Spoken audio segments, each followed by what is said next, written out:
ഒരിക്കലും ഉണ്ടാകാത്ത നിലയിലുള്ള ഭരണപരമായ പരാജയമാണ്, ഇടതുപക്ഷ അപജയമാണ്, ഇടതുപക്ഷ നയവ്യതിയാനമാണ്.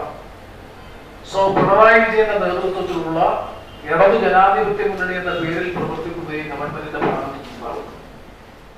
അതുകൊണ്ട് തന്നെയാണ് ലോക്സഭാ തെരഞ്ഞെടുപ്പിന് ശേഷം കേരളത്തിലെ രാഷ്ട്രീയ ഘടനയെ മാറ്റിയെടുക്കാൻ CPM ബോധപൂർവമായ പരിശ്രമം നടത്തുകയാണെന്ന് NK പ്രേമചന്ദ്രൻ MP. സംസ്ഥാനത്തെ ഇടതുപക്ഷ സർക്കാരിന്റെ ഭരണം ദുരന്തമായി മാറിയിരിക്കുന്നതായും അദ്ദേഹം ആരോപിച്ചു. ലോക്സഭാ തെരഞ്ഞെടുപ്പിന് ശേഷം ആദ്യമായി മലപ്പുറത്തെത്തിയ MP വാർത്താസമ്മേളനത്തിൽ സംസാരിക്കുകയായിരുന്നു. രാവിലെ 9 മണിക്ക് പാണക്കാടെത്തിയ MP-യെ തങ്ങളും മുസ്ലിം ലീഗ് ദേശീയ ജനറൽ സെക്രട്ടറി PK കുഞ്ഞാലിക്കുട്ടിയും ചേർന്ന് സ്വീകരിച്ചു. 1 മണിക്കൂറോളം സമയം നീണ്ടുനിന്ന സന്ദർശനത്തിൽ സമകാലിക രാഷ്ട്രീയ പ്രശ്നങ്ങളും സാമൂഹിക പ്രശ്നങ്ങളും ചർച്ചയായി. മലപ്പുറത്ത് വരുന്ന സന്ദർശനങ്ങളിലെല്ലാം പാണക്കാട് സന്ദർശിക്കാറുണ്ടെന്നും തങ്ങളുമായും കുടുംബങ്ങളുമായുമെല്ലാം അടുത്ത സൗഹൃദമാണുള്ളതെന്നും അദ്ദേഹം പറഞ്ഞു.